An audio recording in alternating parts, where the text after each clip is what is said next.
This is Knuckle-up TV. I'm with Eddie Hearn. How are we doing, sir? Feeling good. You're the last one here. We're the last two standing, ready ahead of the big show on Saturday night, and I'm ready to go back to Essex, so far away.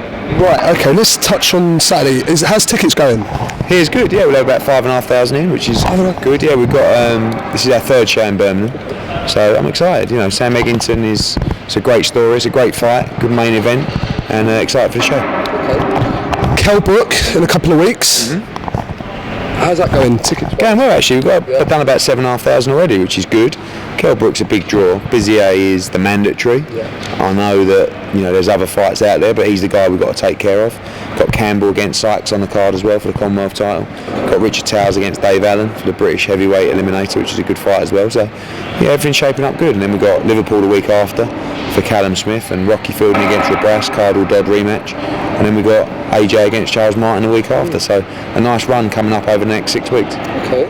The other day was a press conference for Chris Eubanks Jr. And Nick Blackwell. Yes. What's going on here with Chris Eubanks Jr.? Nothing. I lost the purse bid in that fight. There was a value that I perceived that fight to have.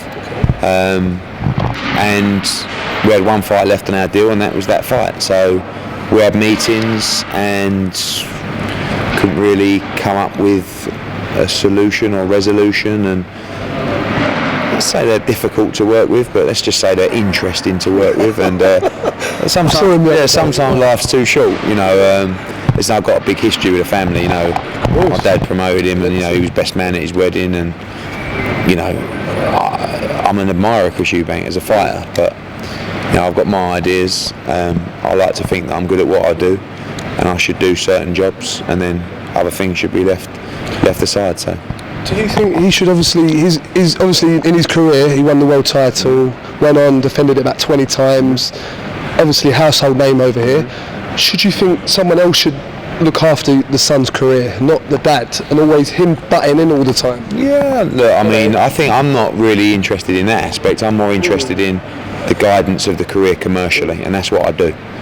I'm not trying to be Chris Eubanks Jr.'s dad, because I could never do that. I could also never be a fighter, so I don't tell fighters how to fight.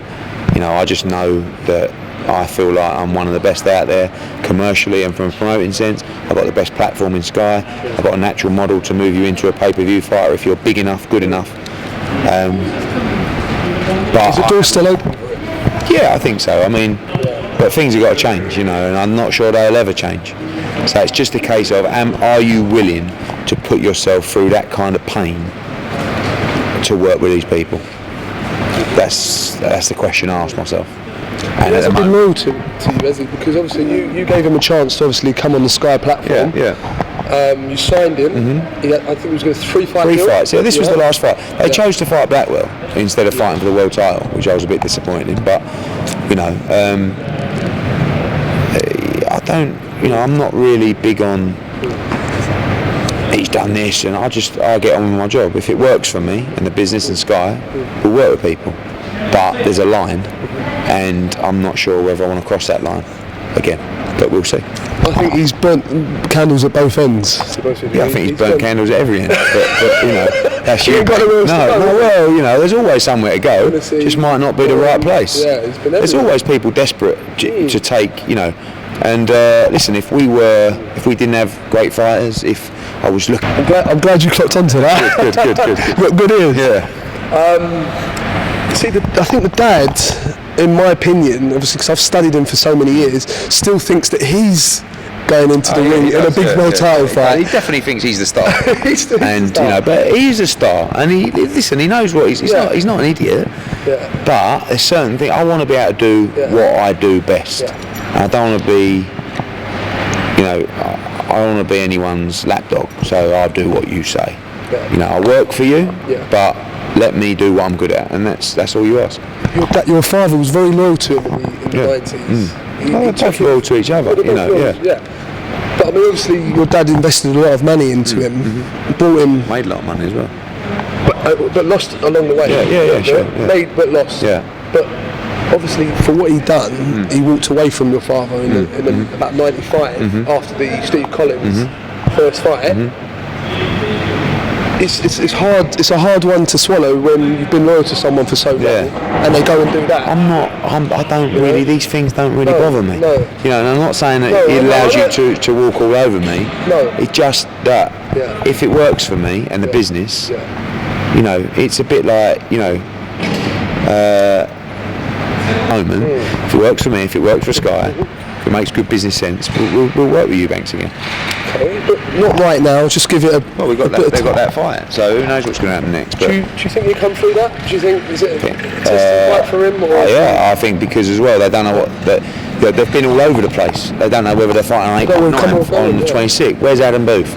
Adam Booth's pulled away from. Well, yeah. So you know, that's what I heard. Who's training them? You know, but they don't think like that. They just think they're invincible.